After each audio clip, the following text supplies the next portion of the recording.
Now, you're in France at the moment. It's a heavy user of nuclear energy. We're told in Australia that nuclear is not commercial, it's not viable.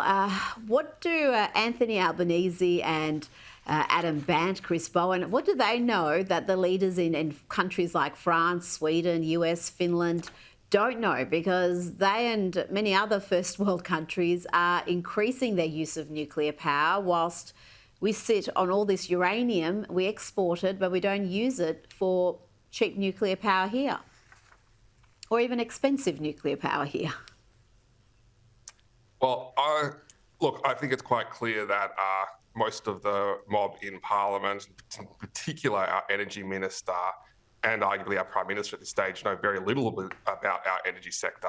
But I think a very good example to look at is what happened in Germany here, where you actually had effectively the equivalent of a Greens minority government there, an actual minister who was part of the Greens party.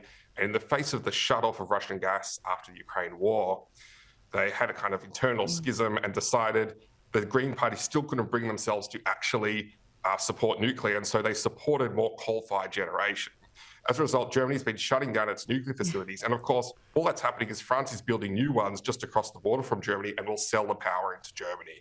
So Germany's lucky in the sense it still gets to rely on nuclear power, just pays France the privilege. In the case of Australia, we don't have the advantage of being able to tap into our neighbours' nuclear power.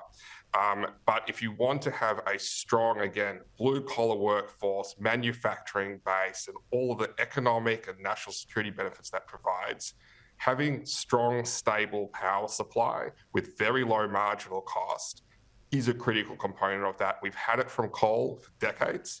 We're now losing that from coal, in part driven by policy, which is making it no longer viable. It cannot be replaced with renewables any time in the next decades at least. And nuclear could provide one avenue for that. And it still surprises me that we rule it out from the get-go and don't let it to compete in the market like we do with other energy sources. Now, before you go, if you had one bit of advice to impart to Energy Minister Chris Bowen, what would it be? Well, at this point, the best thing that Minister Chris Bowen could do for the energy market is to resign his position. I think, thankfully, if he's either going to lose his seat in this election or even if he stays in his seat, I think Labor's probably going to axe him from this portfolio. We have not seen such an incompetent and high level of ineptitude from an energy minister in decades, and that's a really low bar across both parties, right? We've seen a level of arrogance, not refusing to engage with his own industry,